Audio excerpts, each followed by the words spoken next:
Folks, we are live. Welcome to Gamers Health. This is actually part one in the Heart Health series. I am Rach Tenkar, your bartender in the OSR. With me, as every Saturday night, is my lovely wife, Rach. Hello. She's the better looking one, the blonder one. The blonder one. The blonder one. I have no blonde except in my beard occasionally. In your- With in my what? With us is Don Semora, Wizard Tower Games. Don, thank you. Thanks. Nice to be here. Yeah, to Great Don, to have you here. we've been talking about my own journey. It's less a struggle now, but the journey I have had with congestive heart failure, Mhm. my heart issues, and in my case, it goes back to my cancer and treatment for it, both chemo and radiation. And I still remember before they would start the chemo, I had to go to a cardiologist, my first time ever, and he had to Mhm. do a sonogram of my heart. And first off, he kept on looking at the damn. I know where my heart is. When you're doing this across my You're chest, like, my heart's not down it's like, there. yeah, it's like, dude, like, why the hell are you looking at my tumor? You nosy fuck. I know I got two tumors in my chest.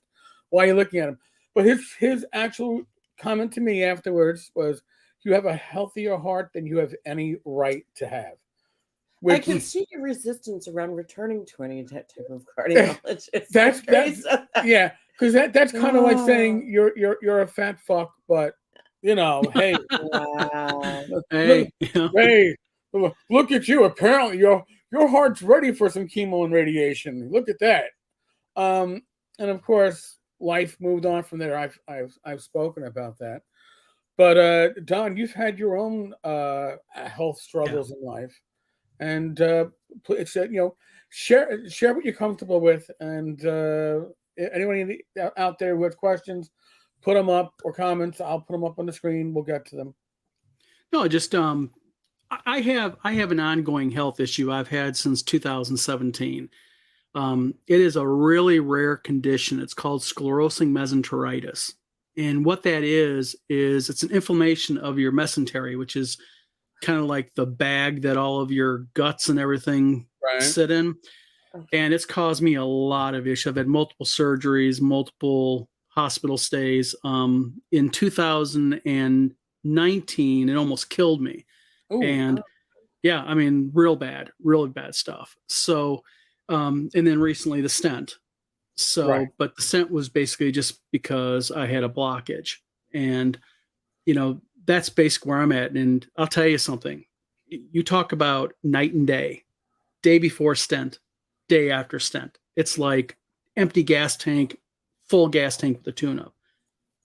Wow. You feel a difference for yourself. Oh yeah. Oh, it is. It is a huge difference when they do that, because what they do, what a stent does is they go in your artery that's partially blocked, Yes. and they insert it and they blow it up, so you have a clogged artery, and it kind of goes and it opens up and allows a lot more of that oxygenated blood through Right. and such. And it can have a lot of different effects on all kinds of parts of your body.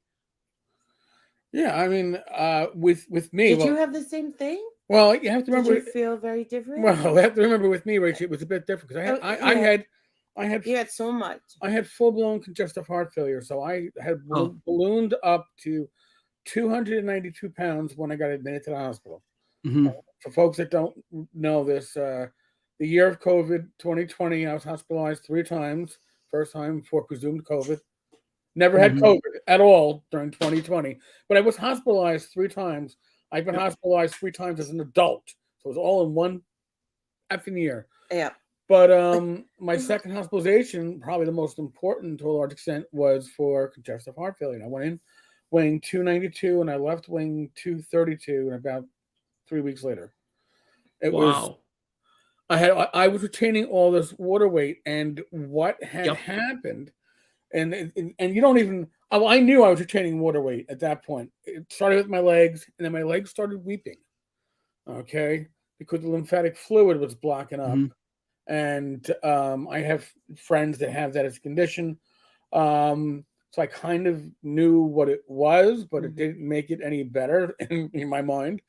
But what it was is like, for me, honestly, losing those 60 pounds, because I went in, remember, I could barely walk. No, you couldn't walk and you could barely sit. Right. I couldn't walk from one side of the house Yeah. to the other. When I was in the hospital, when I got to the point, this was actually before the stents were put in, but when I got to the point where I had enough weight taken off me that I could actually do a lap around the ER in the nurse station, I cried. They want you to walk. They want you to walk. Get up, moving. Yep. And I actually cried. And I was like, because I hadn't walked that far in like 2 months. Because you couldn't go from the front to the back of the house. Yeah. Without being like, out of breath and exhausted. Now, I've had a total of 5 stents. I had 3 when I was hospitalized, and they had to do a 4th one 2 weeks later. They knew they had to do it because I had the first procedure, which did the exploratory, and they mapped out what they were going to do. And then they went in, they did their 3 and said, we're going to come back and do. You can only do so much at one shot. You don't want to stress the heart. One thing I did not know is that the heart has like a built-in redundancy within it. So when there is a blockage, your body tries to find ways around the blockage. Oh, like a homeostasis. So, it's like, all right, this artery is blocked. Well, then this tertiary artery, which normally do nothing, all of a sudden steps up and is acting like a secondary or a primary because your heart's finding ways around it. So my last stent, which was this time last year, pretty much, when I went in for that, it wasn't even supposed to be a stent. I went in because my cardiologist did a nuclear scan on me, and he's like, you know what? He goes, it looks like one of your stents from last year may be blocking on. I can't quite tell. It's not the clearest picture, but I want you to go in. Have your surgeon look. If it is blocking up, they basically pop it with a balloon, and it's like a new inside sheath. And I was apparently on the so there's medicine that goes through it too. That's that what you're talking about? That was the new experimental. The experimental. Okay, yeah, because with me they used heparin, which is a thinner. Yeah. Yeah. There's a new one that my hospital was the first in the U.S. to experiment with last year, which I don't know if it's gotten approved yet. So I was on the 75% likely you're getting a new procedure and the 25% likely you're not, and we can't tell you. All right. Because otherwise you're not. We suspect, though. We suspect. It's a yes. Yeah. So, but when he went in, and this is when, because you're conscious when they go in and do this. Yeah. Correct? Yeah. So, and initially he wanted to go in on the wrist, which would have been fine and dandy, but he couldn't. The wrist didn't work out, so they had to go in on the groin. And, same thing. Yeah. And, left a big bruise, big old motley bruise. Looks like someone took a baseball bat to your thigh. Yeah, it's like, oh my God. But when this is going on and you hear, like, you don't know what's going on because you're not a doctor, right? You're not a surgeon. All this stuff is background noise. But I'm hearing like numbers being called out, and I went, "Oh, okay, they're popping the stent." And then I hear him talking to his assistant, who's in another room, looking at the imaging, and he's like, "Yeah, John, can you do me a favor? Can you just go back, tell me what I just saw back there?" And then I was like, "Oh."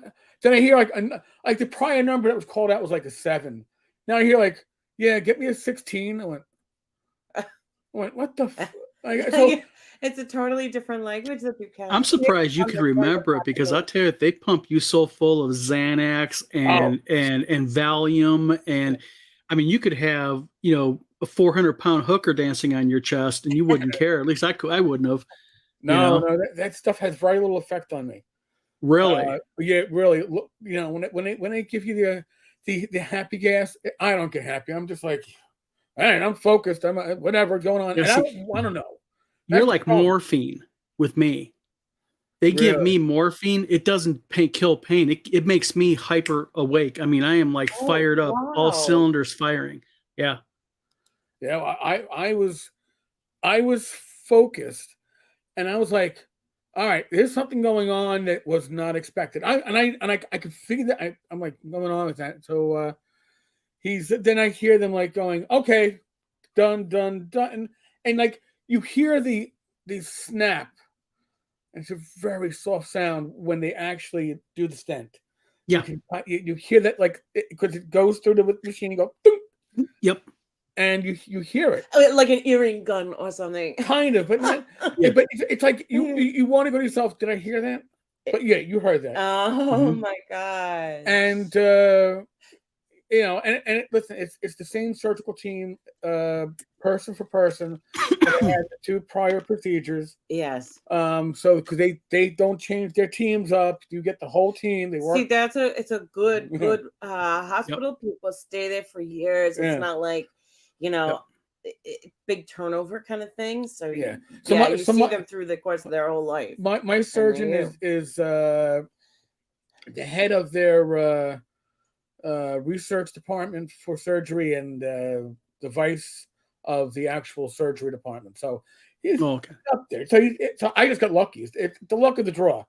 And he's like, so afterwards he goes, so he goes, look, he's German.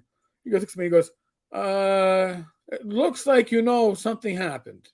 I go, well, yeah. So what do we find? He goes, well, you know how I told you and your wife beforehand that I expected I'd be taking some pictures and then nothing? Because I looked at the same, imaging and I saw nothing that really made me think of anything. Well, you know what? There was a slight blockage for me. There was quite a something. There was a slight blockage in what Dr. Wukoski he pointed out. We took care of it. However, he starts talking about the left main. He goes, holy shit. Yeah, your left main artery had a 70% blockage, and there was no signs of it. Yeah. Go, what? He goes, yeah, left main artery, 70% blockage.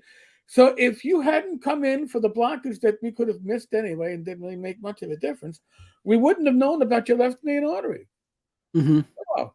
You probably saved your life. It probably saved your life in the medium long term. Thank God. And I was like, oh, he goes, so, but I'll have to tell your wife I was wrong. I go, about what? He goes, about just taking photos. I really thought that's all I'd be doing. All I said to him that whole week, because I had to wait for him for a while, because that must have taken a lot out of him, because it took him a while to get to me. Because I couldn't go in, because you weren't cleared to have me there. Right. And so, he's like, he explains the whole thing. I'm like, he explains about, like, he's like, oh yeah, we took care of the what we thought we would do, and then there was and then he said left man with holy shit, and then he's like, yes, and then he discharges tomorrow, or he discharges today with you, today with me, holy shit. So that's the thing. That's the whole thing that people don't realize. You think heart stent. Yeah, they're gonna put a stent in you. I'm going to be in the hospital for a week, 10 days. No, you are like in. Oh, you're okay the next day. Bye. I mean, they want you up and running. Yeah. Yes, and they don't want you to get lethargic. And honestly, like I mean, my first procedure, I wrote I've never written an email and put it on timer to be sent before in my life because I did research because I was like, what if I go into the knife and I don't come back? And then I got my what do I say to Rach? And I can't say it to her beforehand because obviously I planned to come back. So shit. And I did the email, and then of course in my excitement I forgot to unsend it. So sorry, honey. I know I'm no longer here. I love you. If you get this, yes. I'm dead. I just spoke to him. But it's a very weird experience to go through that. And again, it's your heart. Your heart's your biggest muscle, your most important muscle. Yes. Mm-hmm. And the fact that they can do this in such an less intrusive, barely intrusive procedure. Yeah. Where you are, I mean, I was in the morning. The only reason why didn't get released until late in the evening was because the procedure before me that he was doing, which was supposed to have been quick, wound up being like 4 hours because Oh yes, and we he were there for a while. yeah, before. waiting, and then he apologized for the I mean, delay. oh, well, what can you do? You know, Well, it's like, no, Doc. All I asked is like, Doc, did it go well? He goes, it went perfect. As long Yep. as you got to do what you needed to do, Yeah, and then everybody's That's good. all that matters, you know. Yeah, and then you do the same for us. Yep. But And the thing is, people don't realize. I mean, a lot of people don't even know what a stent is. I mean, all it really is it looks like a net, almost like a wire net with a balloon. Yep. They go in, bust up that blockage, inflate the balloon, and it causes the stent to kind of expand. right, And then they deflate the balloon and pull it back out. And you figure they do that to your groin. You're going in, they go in an artery down by your thigh, Yeah, and that's all wiring through all the arteries there, your main artery going up to your heart and everything. It's amazing what they do. and the fact that it's like routine now. I mean, Yeah. my when I was, I don't normally tell the story too often, but when I was going through Hodgkin's, after I had my Hodgkin's, I still had my my hacky sack over here for my port. At port. And I, and my port never worked quite properly. It would always take the poison, but it wouldn't give blood. And the reason why apparently it wouldn't give blood is because the straw folded over. Oh, it was a messed up port. It was a messed up port from Jump Street. So when you put poison in, that was fine. But when you sucked blood out, it would twist and close. So when they went to take it out, and because it was like, it's a year after my last chemo, we're not going to use it again. So they went to take it out. The hospital calls me that morning to bring me in extra early. Hey, can you come in 2 hours early? We got a slot opened up, had a cancellation. I'm like, sure. Come in. Things are running late. They feed me lunch. They gave me a nice turkey and cheese sandwich. It was actually pretty good. Nice little thing of ginger ale. I'm excited. I go in for surgery, and they're just giving you local. Even though they're cutting your neck open. Well, not your neck, under your neck. Yeah. Cutting the neck to come later. They're just going to remove this thing, and they open it up, and they take out the actual port, and then I start, and I'm all numbed up, but you can hear they're tapping, and I hear my surgeon say, "What the hell? Where the fuck is it?" And I'm like, "Oh shit, this isn't going well."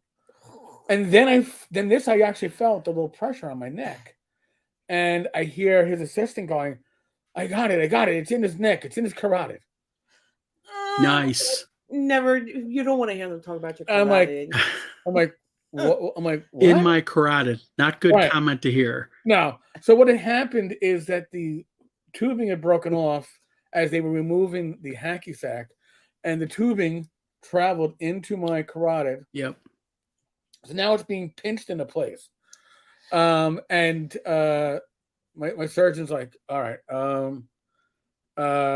Eric, this is what happened. We're going to figure out what to do. Now, in the meantime, they just fed me right before this. I am on my side looking at a clock. The only thing I can see is a clock. Oh. My only time frame is how long I've been on the surgical table and how much longer I've got on the surgical table. And they start rotating people holding the piece, the clamp. Next. Or the piece of the tube or whatever. The tube in place. And it was a Catholic hospital. My parents were briefed, and they're down in the chapel praying. And my surgeon finally, after me being laid out for another 2 hours, my surgeon comes up and goes, all right, we know what we're going to do. We're going to clamp off your carotid, open up your carotid, remove the tubing. And I was like, Doc, I saw MASH. He goes, oh. Damn it. It's like, you see, it's like, oh, it's his carotid. It's like, oh my God. And it's like, He's like, well, it's our best route. We have to remove the obstruction. He goes, it'll be fine. I'm like, oh, okay. So now they're prepping for this, and about half an hour goes by, and I hear, stop everything. Doctor something or other from vascular surgery, the head of vascular surgery, came into the office to pick up his golf clubs. Oh, it was a Wednesday. Probably. He came into the office to pick up his golf clubs and had agreed to do the surgery. So. Oh, gee, thanks, Doc. So I was like, I'm going to my surgeon. I go, and this guy, the whole thing changed. Yeah. He comes in and he starts. We'll get there. So I go, stop. What does this mean? He goes, well, it means that we don't have to cut open your carotid. We're not going to cut open your neck. Wow. I go, we're not going to cut open my neck? Whatever it is, sounds great to me. Okay. 5 minutes later, hello, everybody. I am Dr. Yeah. I think he was like Malaysian or Taiwanese or something like that, but it was one of those names that wouldn't end. And hello, I am here to do the surgery. All I need is my scope, a skipper, and a clump. So, and he starts yelling at the surgical nurse who has this whole table set up. Get that shit away from me. She's like, doctor, it's required equipment. And well, put it on the other side of the room. I want it nowhere near me. It's in my way. I'm like, oh my God, I'm still going to die. All right, Eric, don't worry. You're going to be fine. All right, so I'm going to make an incision in your groin. In my what? In your groin? My groin? He goes, yes, I'm going to make an incision in your groin. To address my neck? And he goes, are you kidding? Yeah, we're going to go through your groin. We're going to go to your heart, into your neck, into the artery. Grab the obstruction, pull the obstruction through your heart, out through your groin. Wow. Okay, how does that sound? I went, oh, shit. I went to my... Is that the best option so I go, right, so I'm like, I go to my surgeon. I go, is this really the best choice going into my groin? He goes, oh, much better than my idea. I'm like, all right, honesty, okay. Let's do this. Well, because what they do is, what people don't realize is when they start messing around with your larger arteries, yeah, you not only have a risk of death, but you also have a really high risk of things like stroke, because when they start breaking up, when they start messing with that blockage, it can cause pieces of that blockage to break off, travel up through, and then make another blockage in some of the smaller arteries up in your head, right, and cause a stroke, which, you know, you can go from debilitating to flat out on your back, can't feel your legs. I mean, stroke is really huge. Yeah. So I was like, all right, this is the best. Now I've been on the operating table for like 4.5, 5 hours. And of course, now the anesthesiologist is like, when was the last time you ate? I go, 10 minutes before I hit this table. She's like, you people fed me. She's like, oh, all right, well, I guess we can give you something to take the edge off. What does that mean? She goes, well, it means I can't give you anything to put you out. I'm like, right. Oh. You have to be conscious for this whole thing. So they couldn't try like 6 set of hands hold me in place as they went in, and the initial incision hurt like hell. I'm sure. But then he's like, well, give him more. All right. How's that feel now? Like, oh, fine. And then I hear, I see it. I got it. And it was maybe a minute and a half. That is amazing. And then out of the corner of my eye, I see him holding up this bloody piece of plastic. Wow. This is the best. I believe this is the best procedure I have ever completed. I'm like, oh, I'm gonna throw up. He was very pleased. He was very pleased with himself. So that would be a miracle. That's one of those things when you go into the hospital and your day becomes, you know, the holy shit. Now things lined up. You're right. Now I'm gonna take that, because what you just pointed out about a stroke is going forward now to 2020, my third hospitalization, when I fainted. And I told them when I got to the hospital that I fainted because of low blood pressure. I was dehydrated because I had bad diarrhea, and my blood sugar was low. And they insisted it was a heart issue, and they couldn't find the heart issue, but they insisted it was a heart issue based upon my history, and I was in the hospital for 3 days before they released me, telling me it wasn't a heart issue. I was 100% correct. However, what they found when I was in the hospital is that I had a totally occluded artery in my left neck. So you've got four main. Yep. One was totally occluded, and the vascular surgeon who I spoke to was like, you know what? If you had a 90% blockage, we would probably clear it. Yes. But he goes, you're 100% and you've got no symptoms.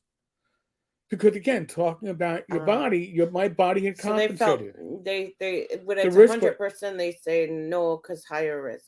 Well, a higher risk, and if your body's already compensating, just the procedure itself has built-in risks. Yeah. So this is from radiation. Yeah. We know that was from the radiation from scar tissue. Pretty much. Yeah. So I mean, I have issues with my shoulder. I got stenosis in the shoulder. Yeah, the whole side. Because I got radiation on my left side because I had the initial tumor, the one that we saw and could physically see, was here, and I had two more on my chest. So it was a hacky sack, a softball, and almost a tennis ball. So that's when I had Hodgkin's. Wow. So if I hadn't been hospitalized the third time, I wouldn't know about the occlusion.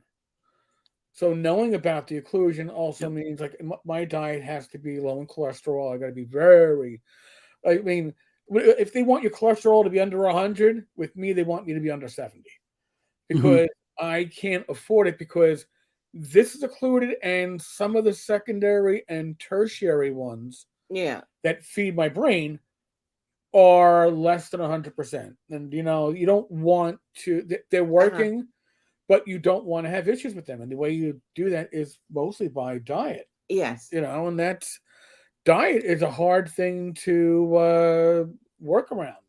Because we want to eat fun shit. We don't want to eat. Yeah.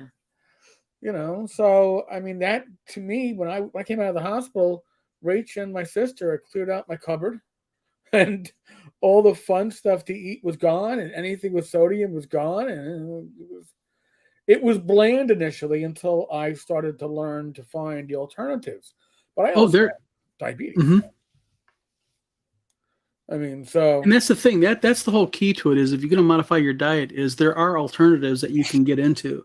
Yes. Little tricks that you can do, things that you can do and such. But, it's critical. You got to follow the doctor's advice. That's why a lot of people end up dying, because it's not it's their condition, but the problem is they didn't follow their doctor's advice. Right. Because there's this weird disconnect between, oh, well, that's going to happen to everybody else. Or, I can just have this one, or just a little bit, and their little bit is not a little bit. Well, and so, yeah. Oh, it's just like people who want that one pill that's I need my diet pill, doc, so I can lose weight.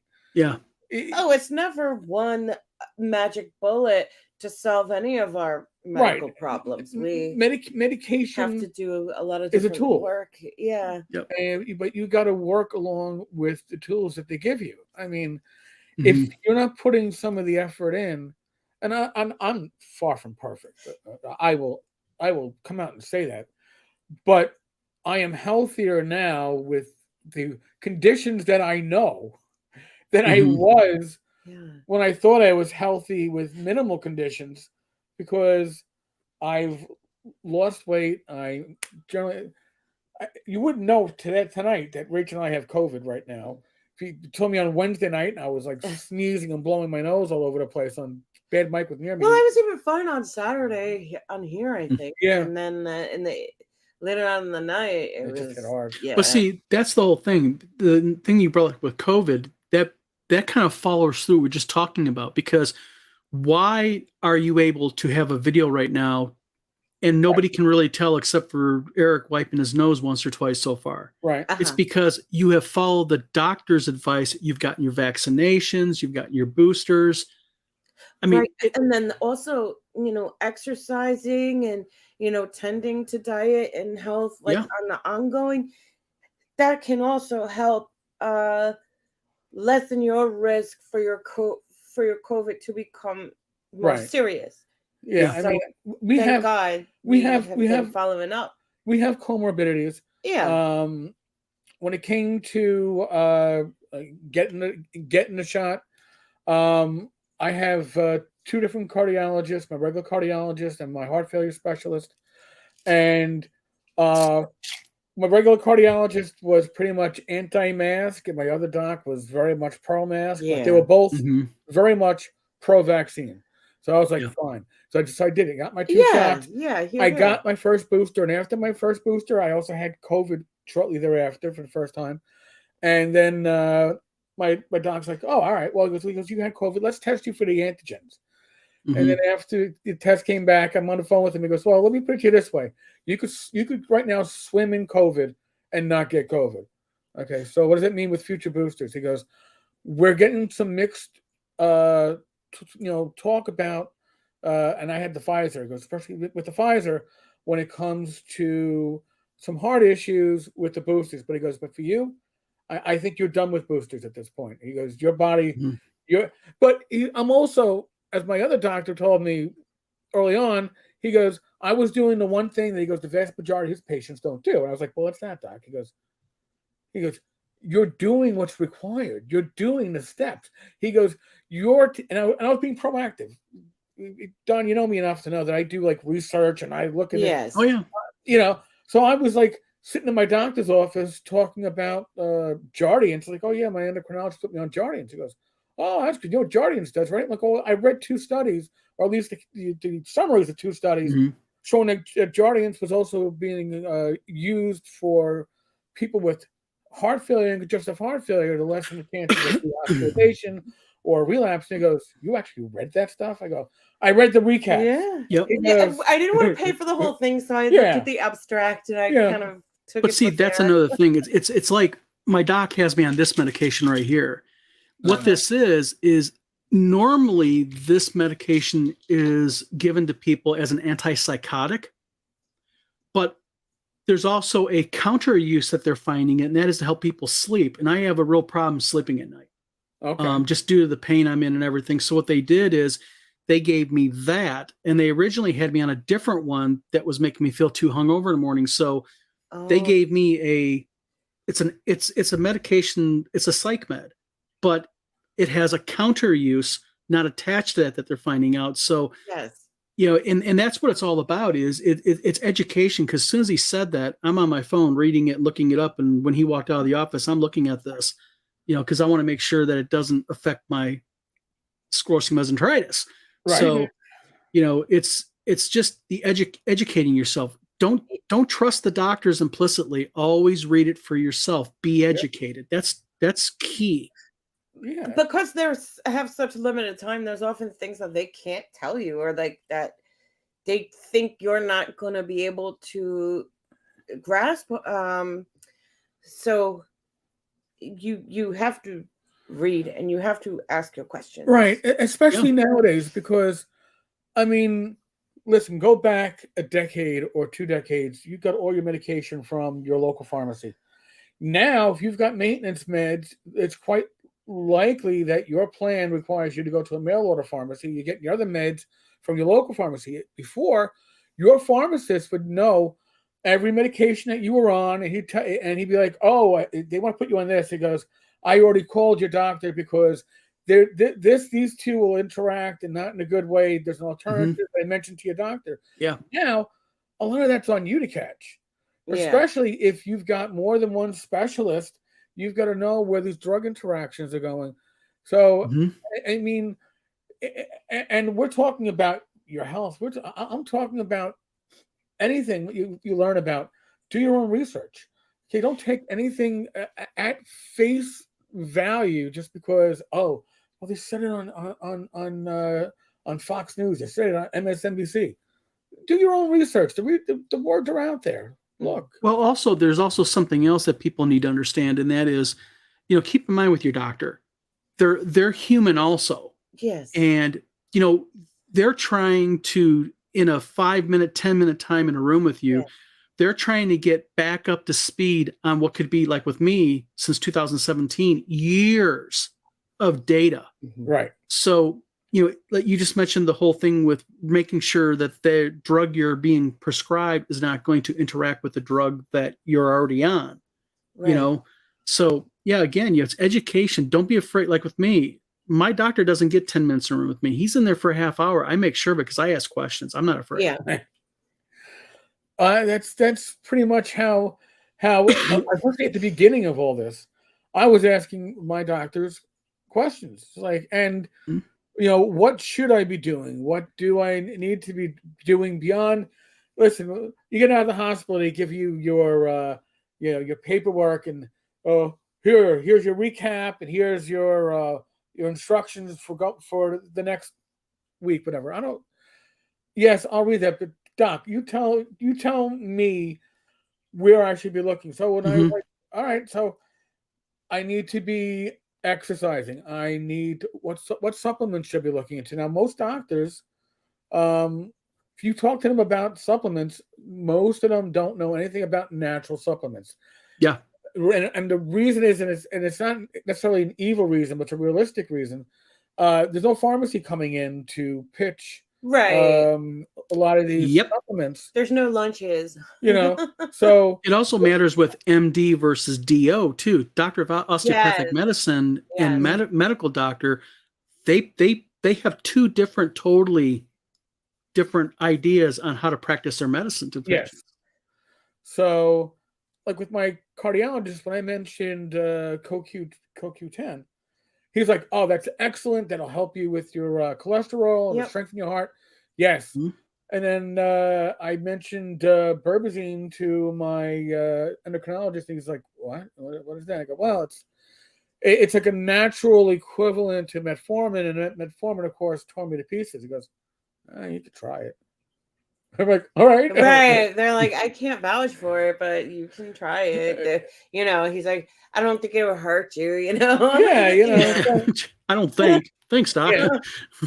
But I mean, that's So like it's just a slant and whatever, and they don't feel like. Yeah, I mean, I think for me, the hardest thing initially, and maybe I guess being hospitalized for 3 weeks at the time was probably beneficial because I had 3 weeks of eating healthy.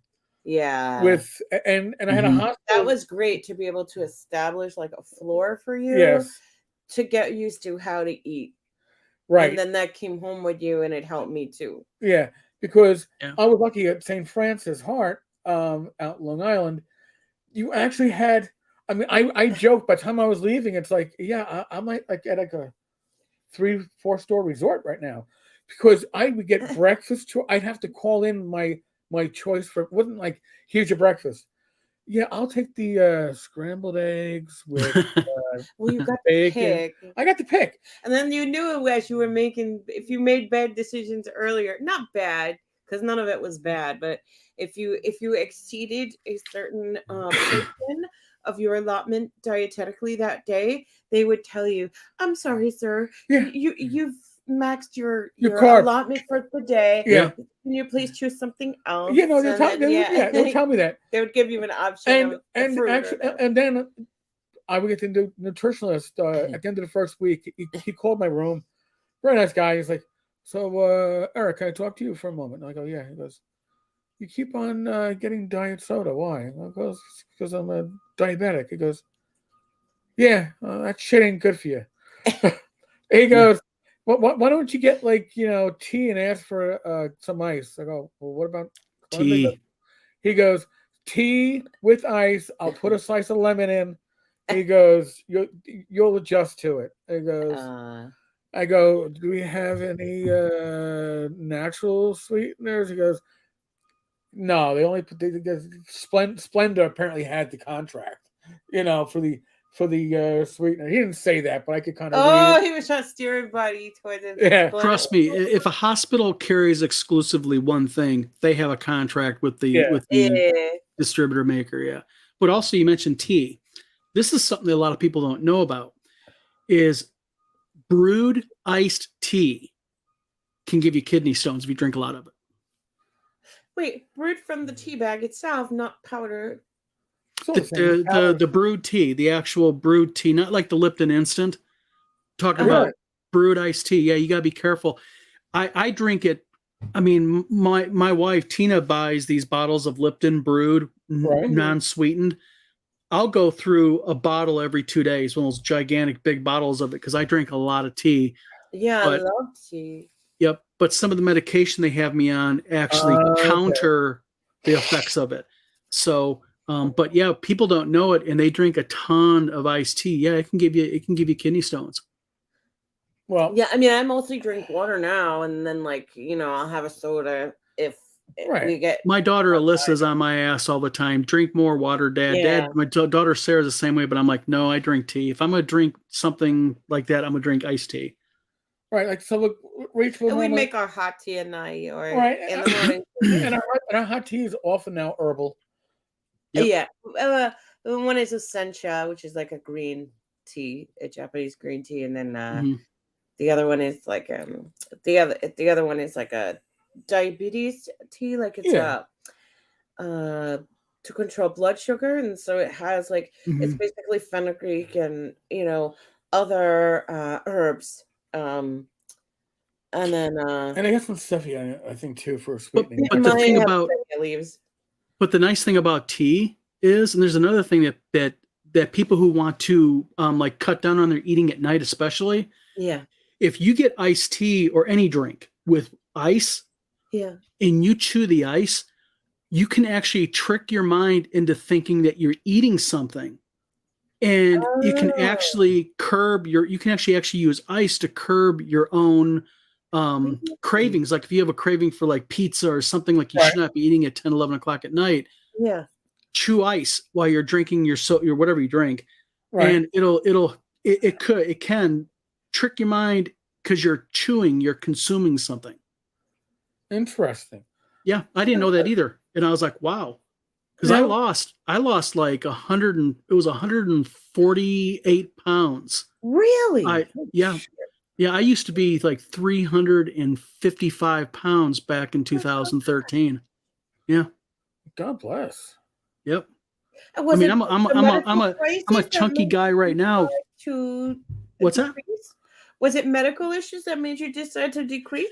Yeah. Or What was it happened your is own, some other? my brother Ray died in 2005 of congestive heart failure, and he's a really big guy. Okay. And in 2013, when I had my publishing company, right before I sold it, in fact, this was one of the reasons why I sold it, was I started having like chest pressure, major migraine headaches, chest pain, and I was just like, you know what? And I was like a year younger than when my brother died at that point. And I was like, you know what? Enough. I'm done. Oh. I'm not doing this. Wow. And lost like I said, almost 150 pounds. I lost. Amazing. Mm-hmm. Wow. Yep. Yeah, you guys are friends on Facebook. When they go through my photos, there's a couple of pictures of Fat Don, and I mean, I was big. I mean, we're talking about I could sit down easily. We're talking easily. Extra large pizza, gone. I could eat it for lunch. Wow. Yep. And now I've cut my food intake down drastically. Yeah. And like what Michael just said about, in fact, Michael makes a good point about gaming being a generally sedentary hobby. It is, you're sitting at a table, you're playing, you're having fun. It's so easy to reach over and grab and just. Well, that's why we joke about the Cheetos and the ring dings and Yep.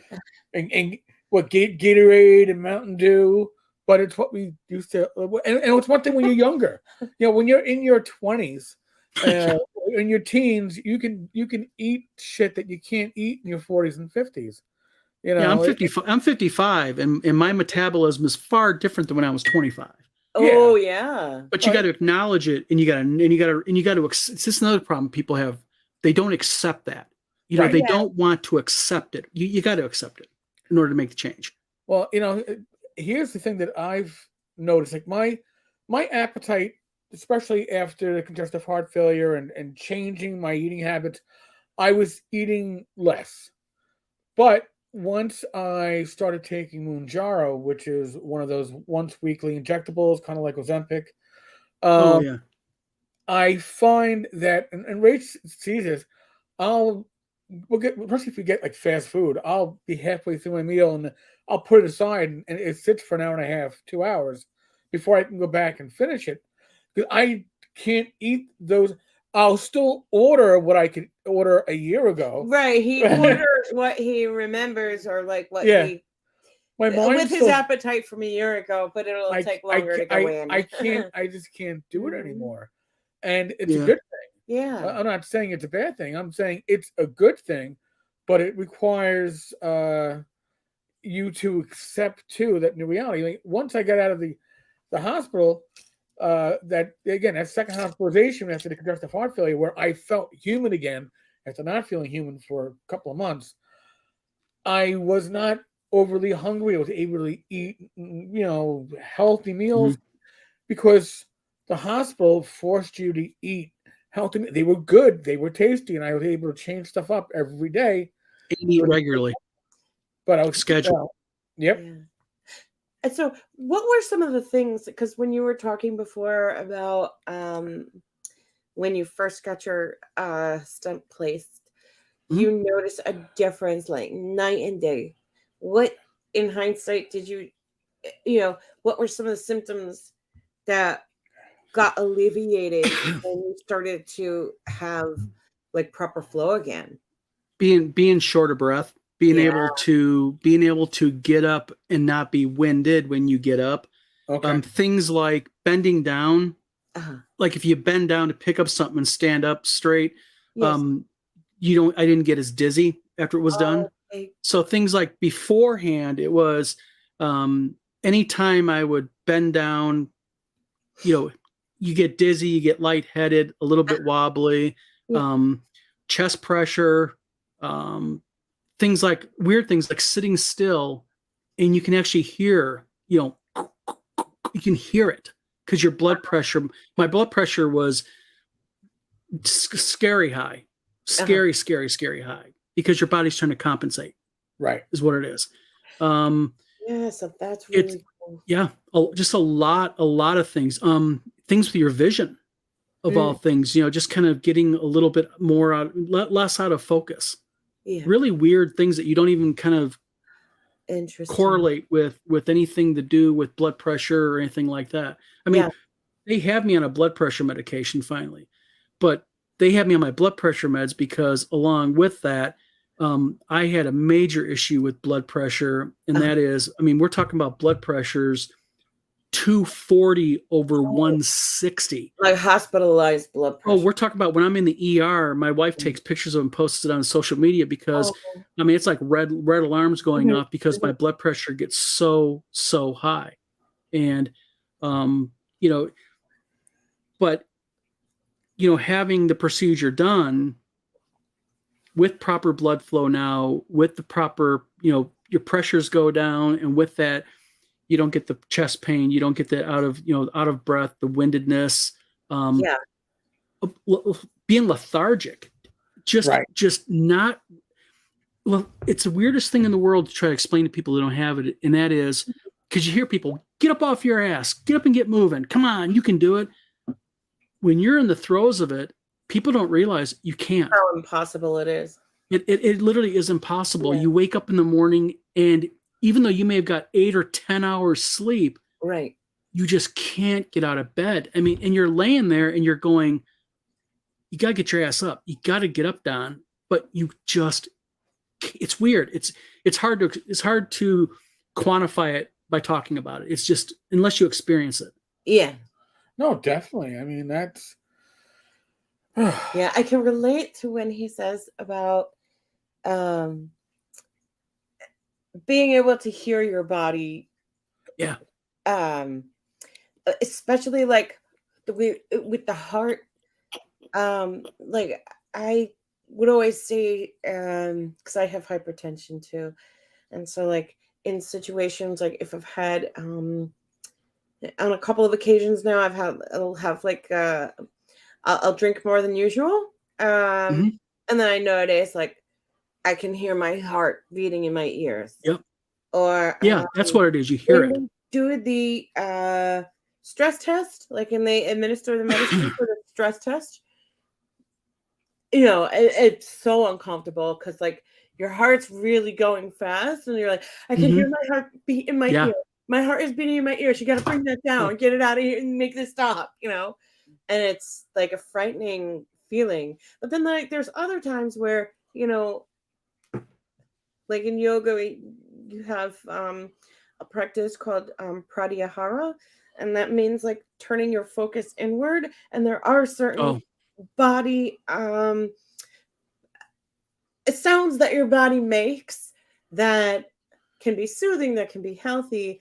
But yeah, like like hearing yourself swallow, sometimes the heartbeat, but very faint. Not the way that you keep pounding, like blowing your ears out. But my doctor told me though, he said, you know what? It's not good when you're sitting in your chair and you can hear your heart. You don't need to told you can count your heart rate. Yeah. That's not good. Yeah. No. Right. And it almost it pulsates your it's a tactile thing too, like in your eardrum almost. Like it's insane. Like how it feels. You've probably had it too. I haven't had it since before my congestive heart failure. Yeah. Before that, Okay. I mean, I was flat out told by my heart failure specialist. He's like, the best thing that happened to you that saved your life was getting the upper respiratory infection, which I got in 2020 at TotalCon, which turned into pneumonia and sepsis and hospitalization because it set off congestive heart failure. And he goes, it set that all off. He goes, if you hadn't gone through that, he goes, you probably would have gone another year or 2 or 3 without any symptoms, and then one day just not woken up. Yep. He goes, it all worked out as was meant to be. And I was like, shit. All right. That gets you thinking though. I mean, when you're sitting there, and that's what was with me, you know, you're laying there and you hear these things out of these doctors' mouths and they walk out of the room. And you start to think about that going, my God, I mean, you hear about it all the time, you know, someone going to bed and not waking up, or someone, you know, standing up and all of a sudden they drop and they're dead before they hit the ground. But you never can think of that in the realm of, oh, that can be happening to me. You know, it never happens to me. It's always you, not me. Right. And then it's sobering, you know, to just have that hit you. And then, you know, with me is, you know, my wife is, you know, she's a teacher. She's, you know, young fives. Now she take young fives next year. So she's a nurturer. And, you know, I want to be around for her and I want to be around for my daughters and such, you know, and, you know, but you have to listen to your doctors.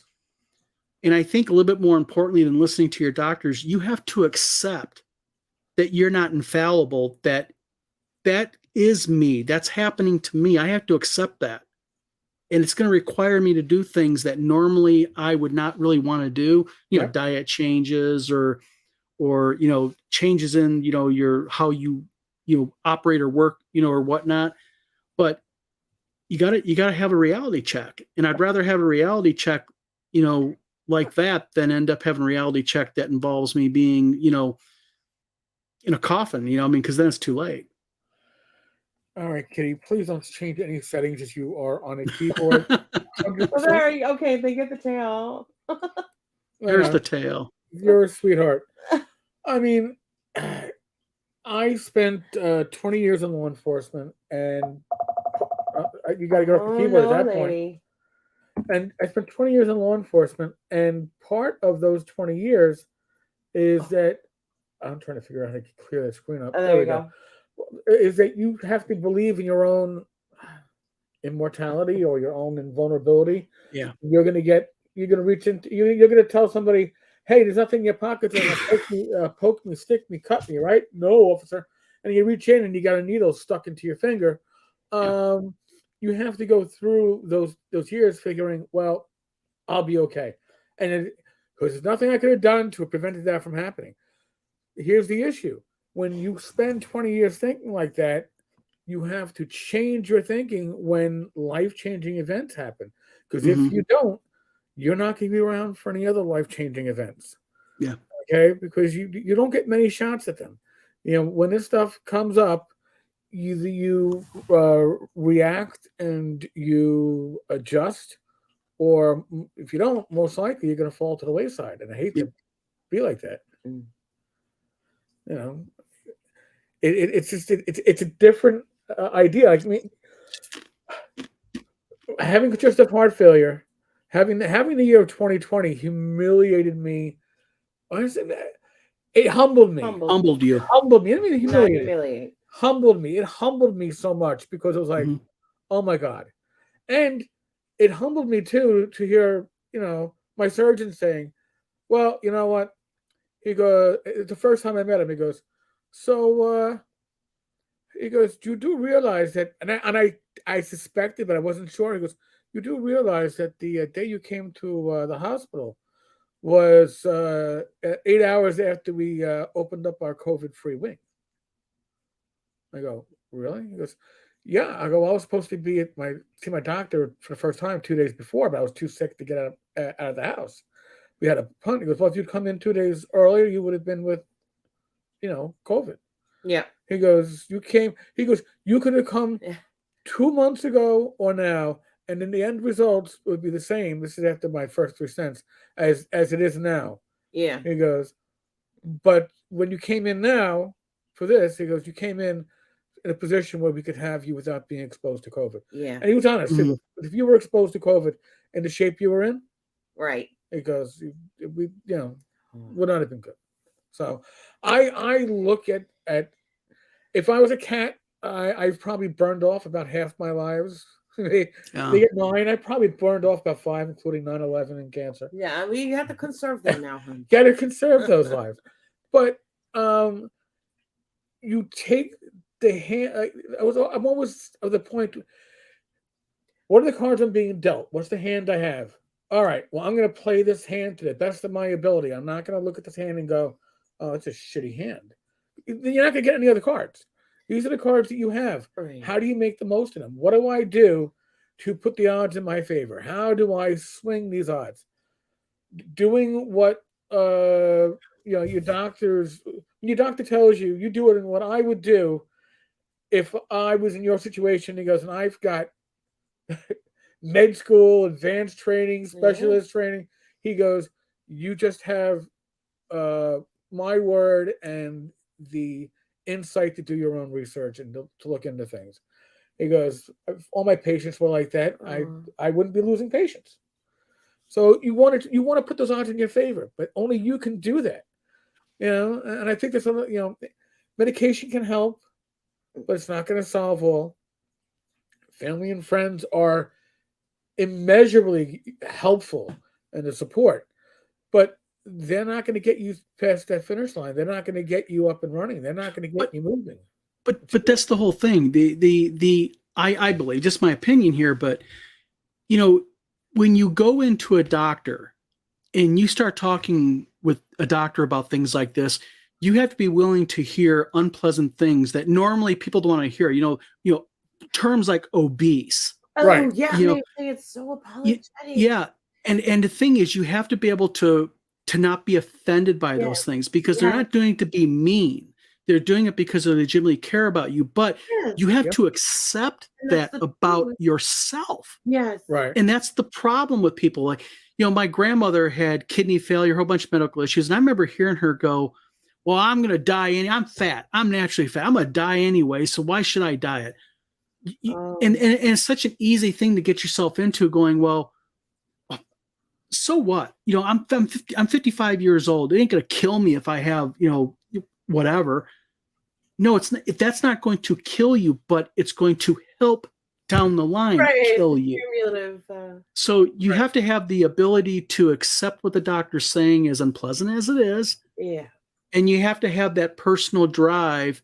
And with me, the way I got my drive was I just thought back to my brother.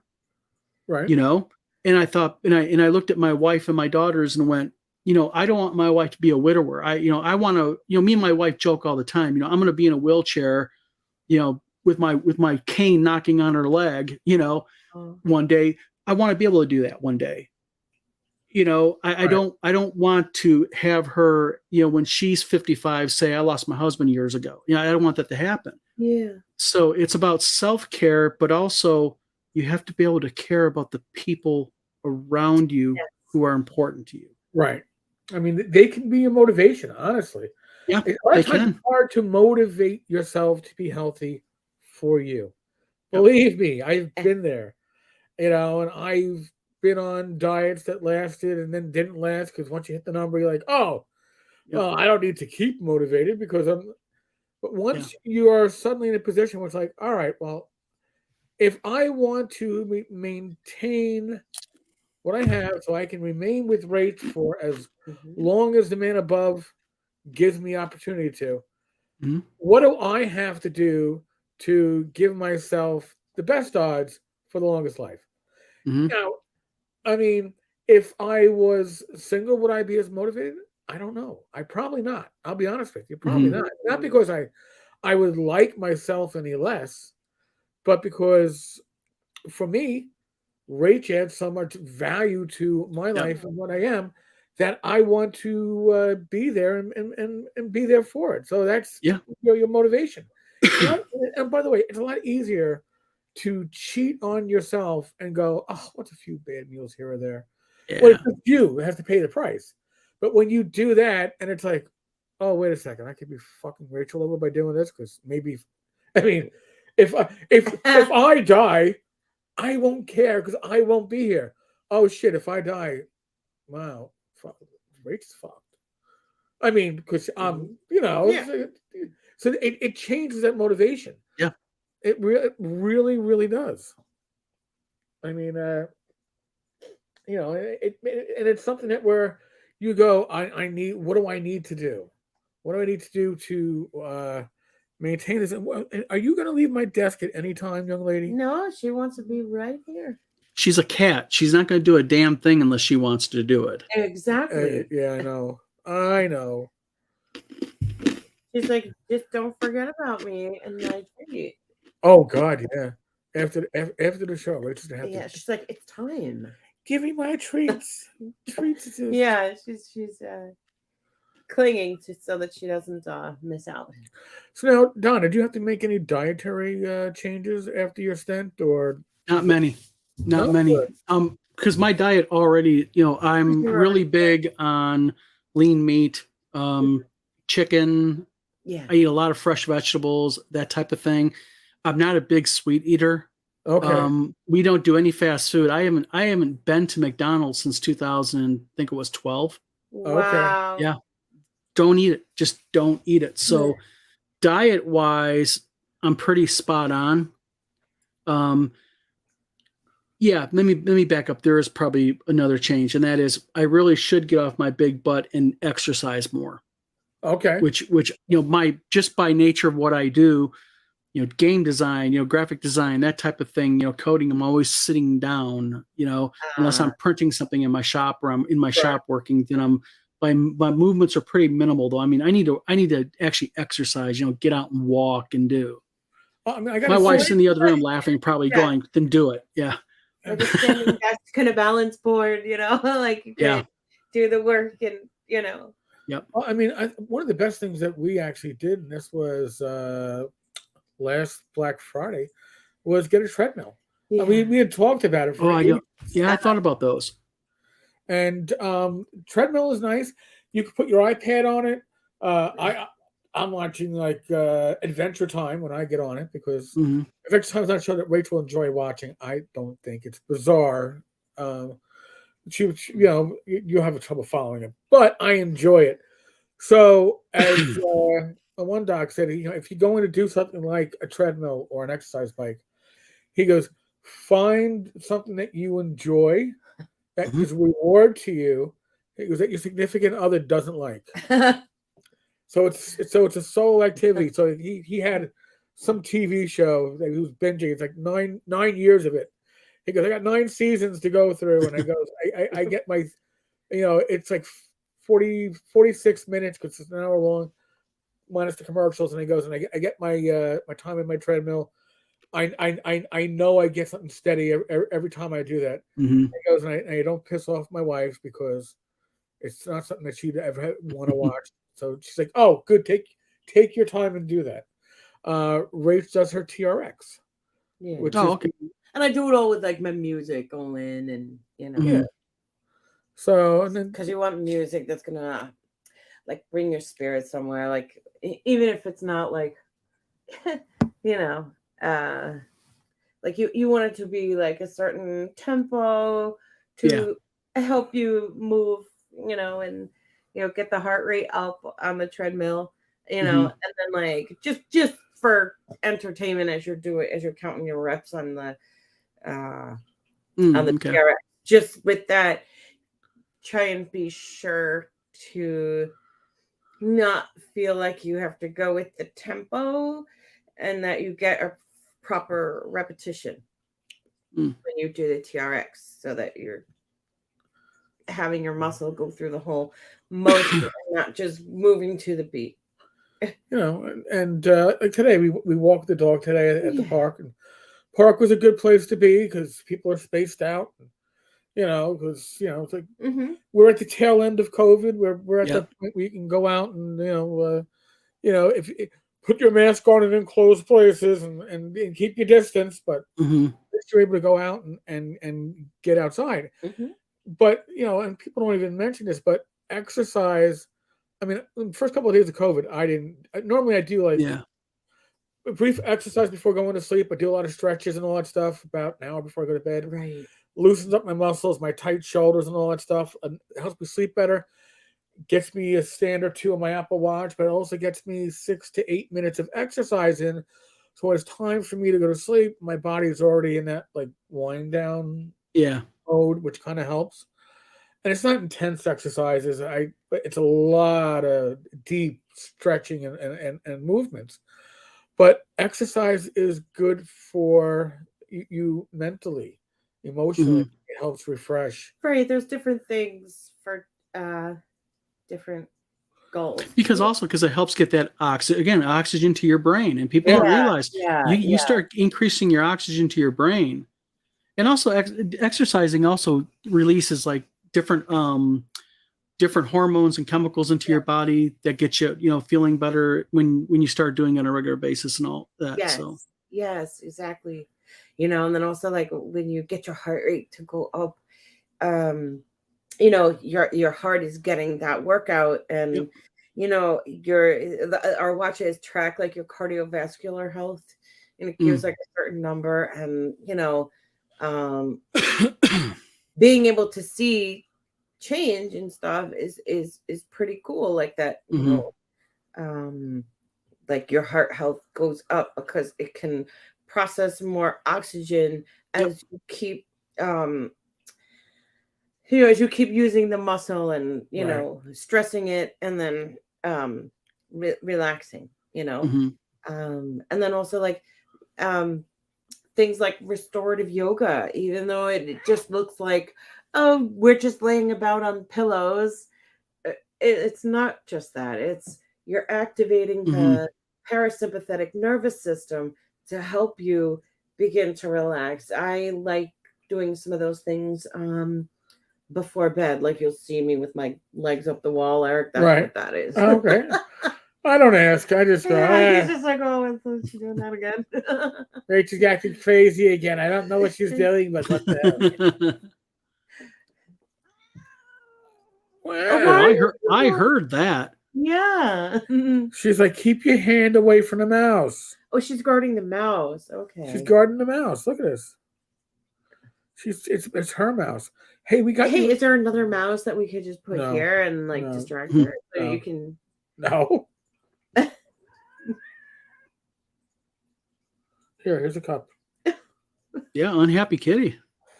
Yeah, she's oh, don't you do that. That's not nice. I now put the cup in between her and the mouse. She's not happy with that. No, it's good because then I can use the mouse.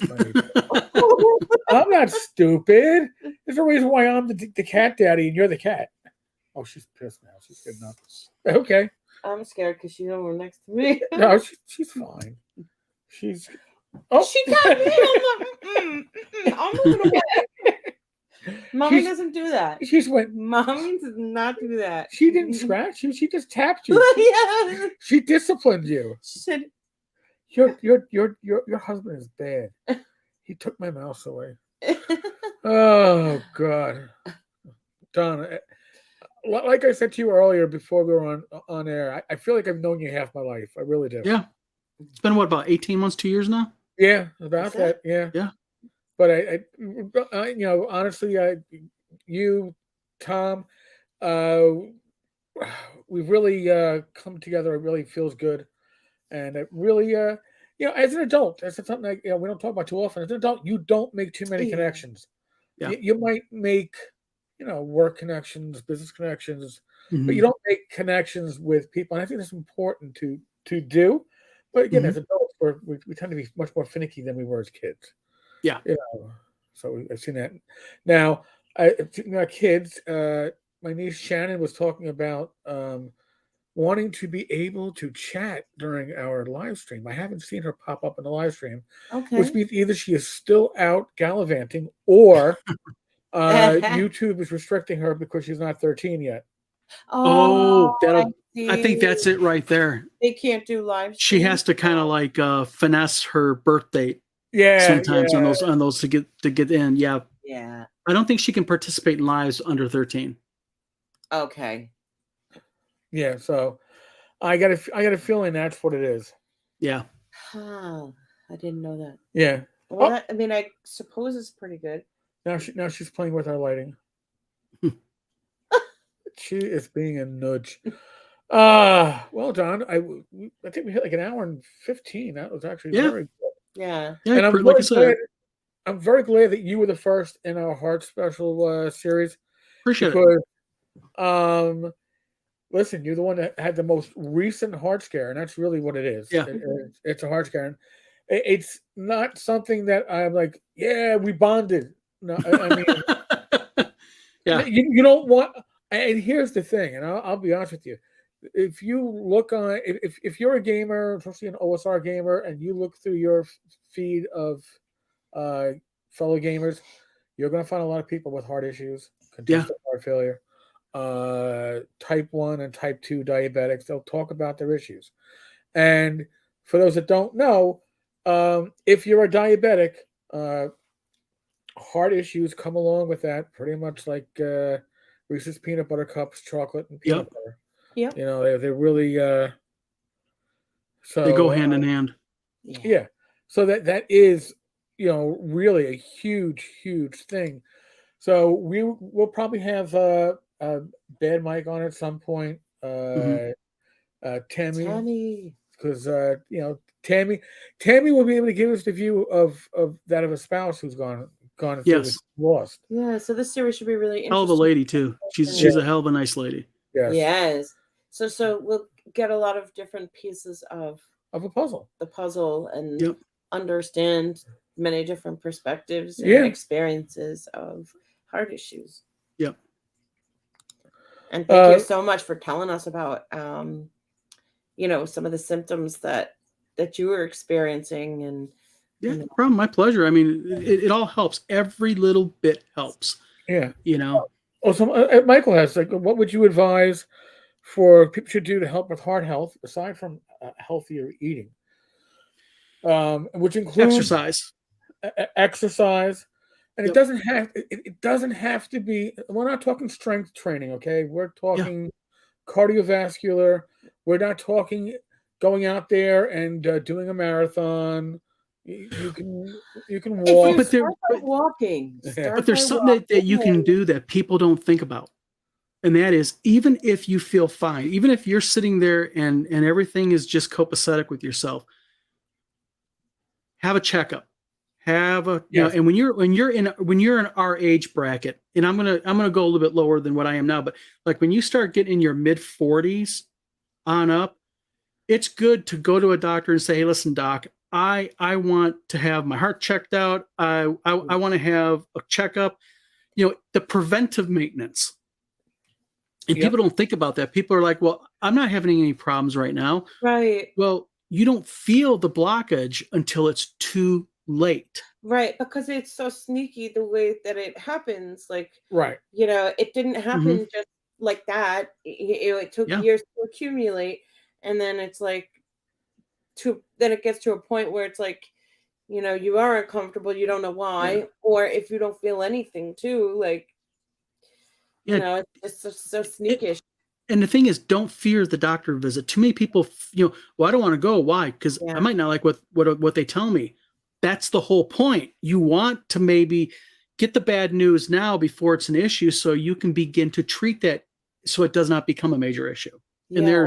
that's one of the big things. Yeah, so you got to follow up, like, Yes. after a certain age with, like, your we should always be following up with, like, our triglycerides and stuff like that, and sugar and stuff like that, but also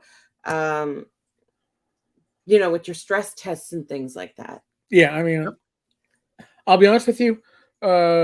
When I had Hodgkin's, my first sign was I goiter, a swelling right on my clavicle, and it happened over lunchtime. That's how quickly it happened. Yeah. I was, over lunch at work, my fellow sergeant, my friend Rachel's like, and she was Jewish, and she was like, in New York Jewish. She's like, Eric, you got a goiter? I'm like, what? She goes, you know, swelling on your neck. It looks like a goiter. Like, so my solution to that was collar up. Yeah, I'm gonna just and we'll take my collar. Goiter is usually like it comes for people like me that have like thyroid problems. Yeah, so I literally I don't have it. Thank God, never did. But I delayed seeing a doctor for 2 weeks, and then finally went to my good friend Kenny. I was like, Kenny, do you know any doctors? He's like, oh, I have a great doctor, and he takes what was in New York State health insurance, GHI, and he goes, you don't even need to make an appointment. These are his office hours. You just show up, put your name on the chart, and he gets you an order. And Dr. Sakura literally saved my life because he took one look at it, and right from the office, he's like, all right, we're sending you for an X-ray. And the X-ray he sent me for was not for my neck; it was for my chest and abdomen, because he already knew what it was. He was wanting to see how far it had spread. Yep. And so I actually had to get into an argument with the X-ray tech. He's like, "Yeah, but your neck is what's swollen." I go, well, "I don't know what the orders are. Just do what's on it. Yeah, but your neck is what's swollen. Follow what you're told. Just follow the orders." Yep. So and then I had a regular doctor, but I was doctor adverse. Yeah. And part of that was before I became a cop. I had health insurance, but it was shitty health insurance. Then I had city health insurance, which was better. A lot better. But again, I'm feeling good. Oh, I've got a cold. I got a cold. You just don't. Or if it was really bad, you went to a doc in a box. I was like, oh, yeah, I got pneumonia. I guess I'm going to the urgent care. No, get a primary care. A general practitioner or an internist, whatever they call them in your neck of the woods, and find what you don't have to stay with the first one you find. By the way, you might have to shop around a little bit to find the right match or the right person. Find one that fits you, because when you do, you'll be happy. I'm lucky that my doctors that I deal with on a regular basis are all top notch. They're all awesome. Yeah. I don't get that. Doctor stress, doctor anxiety. Yeah, I'm really, really happy with my doctors. All of them been great. Yeah, I hate that. Like, I used to get that, like, the doctor anxiety. And you're like, oh, your heart rate's through the roof. I hate doctors, So, I've been lucky. I've been blessed. But exercise is certainly a huge part to it. Eating healthy. When it comes to your heart, watch the sodium. Yes. I mean, that's a huge issue. And you don't realize how much sodium is in your diet, because when you buy packaged food, when you buy it's packed with the stuff. So and sodium occurs naturally. You look at eggs, you go, oh, there's already some sodium in your eggs. Okay. Oh, I'll look at this. But if you're getting processed meats, like hot dogs and sausages, or even just regular cold cuts, And deli meats. You know, salt is the ultimate flavor enhancer, and it's Mhm. cheap. And that's why it is in pretty much everything. Hell, I Everything. mean, canned vegetables, especially canned beans. You don't realize it, but canned beans are huge. And so I learned that Mhm. when I got out of the hospital. I was like, oh man, I have to get like low sodium or no salt canned kidney beans, and then or just drain them forever. Oh yeah, we have that under the couch. Yeah, she's like, Mhm. we bought them in bulk. We still have that shit, but there is I was like, I don't know how to sort and again for regular supplements, CoQ10, it is something that even my cardiologist was like, oh yeah, great supplement. I mean, again, Mhm. they don't usually know or care about your natural alternatives to help you with this. Right. There's certain things that are proven that they'll know and Mhm. be happy to hear about, but Generally, many other things they don't. yeah, 'cause again, it's just part of their culture and what's Yeah. Oh, expected. sure. So, all right, Don. Well, thank you much. I Yeah. really do. Thank you. Thank you for having me on. Thank you so much. Thank you for being our first guest on this. And Yeah, breaking that ice. oh, but A guinea pig. something else, Rach. And I was like, we can't say that word. People could be watching. Don knows. You're like, what? You'll figure it out later. Okay. You'll break it down. 'Cause I think I missed something. It's good. Sorry. No, it's okay. It It's was okay. just something that went by. No. In no. there. Oh. No. I don't. On the off chance that Shannon is watching, I'll break it down to you after the show. Yeah. Folks, we're going to continue with this heart healthy talk next Saturday at 8 o'clock. We got to figure out which guest it's going to be. It might be Bad Mike. Bad Mike has been chomping at the bit too. Mhm. And Bad Mike brings on a totally different perspective. He is somebody who had adult onset type 1 diabetes. His pancreas just failed. So usually, if you're a type 1 diabetic, it's from childhood. So Mike it kicked in as an adult, and there's a lot of issues that go along with it. Or maybe Tammy.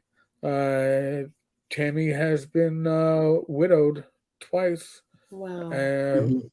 with husbands that had severe heart issues. So and there's others that and they'll forgive me for not naming them now, but I've got them actually on a sheet of computer paper on my computer on a different screen. But I know a lot of people have been offering to come onto the show. We're going to keep this series going because I think it's a beautiful important. thing. Because and again, I do appreciate people saying that we watched on Saturday nights because I get to see Mhm. Eric as Eric, and it's not Tenkar, and we get to see Rach, and we get to see it's like raw. We don't pre-design anything. We don't plan anything. We go into the weeds sometimes. It gets very emotional. Mhm. I obviously don't hold back. It's okay, but it's important for people in the community to realize that they are not the only ones going through challenges. Yes. Everybody's got something. Everybody's got a health challenge. Yeah. And you might say nobody knows what I'm going through. And maybe we don't. But it's not that we don't understand the challenges that you're going through because many of us have similar challenges. Right. Yes. Right. You might have a unique situation that you can help us understand. Yes. Like we might be able to relate in some way, some shred of what you experienced, but at least you can be heard. Yes. Mhm. Seen, and Absolutely. So, all right, folks. On that note, be safe, be well. God bless. Roll this dice, roll them well. I'll be back again tomorrow with some random gaming news, most likely. And otherwise, thank you so much be and safe. take great care. Thank you, everybody.